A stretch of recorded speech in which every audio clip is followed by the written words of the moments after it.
Okay, are you ready for mascara? I am not a mascara fan, I gotta tell you. I typically don't wear it. I've got black lashes or dark brown lashes anyways, but I have recently fallen in love with our mascara, and the reason being is because I started using our Lash Extend, which has really grown my lashes. I saw a huge difference. The only reason I started the Lash Extend is because I typically use a black liner every day anyways, and so the Lash Extend Black has that and benefits of your lashes growing. So I had a little patch that was not growing really well, and I started to use it, and whoo, huge difference. Okay, so before we get to the mascara, I did color correcting tinted moisturizer all over in medium.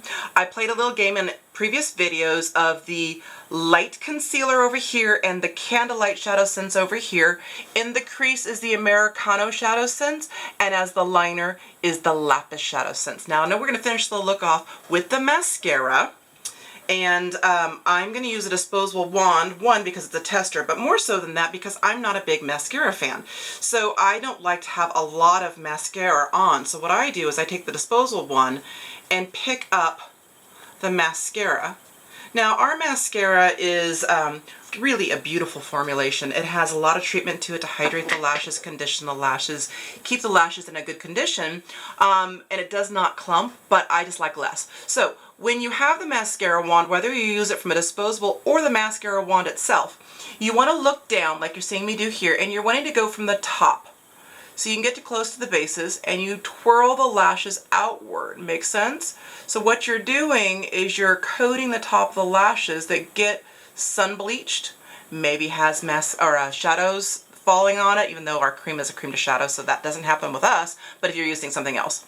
And then you go back from the base underneath and you shimmy. You see me shimmying back and forth? You shimmy back and forth because that creates volume.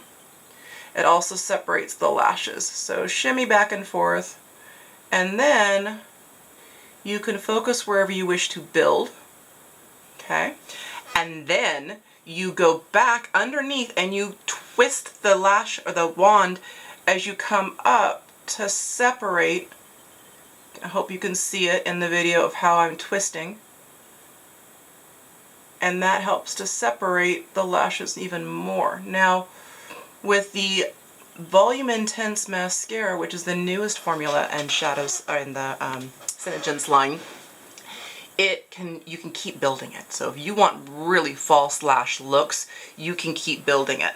I typically don't go underneath on the lashes just because I don't like that look as much, but you can, and I will on this one eye so you can see the difference. And I also focus more on the outer because that is the look that I like. But if you want to make just a full false lash look, you can just keep going and keep going and keep going.